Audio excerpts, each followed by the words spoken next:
and touch the sound of silence.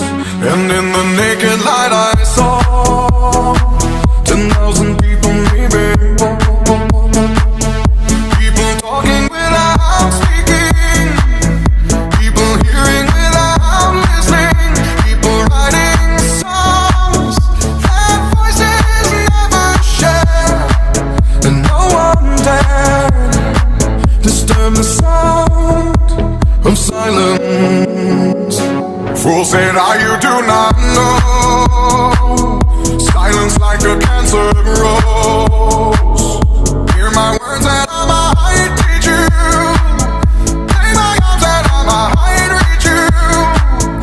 But my words, like silent raindrops, fell and echoed in the wells of silence.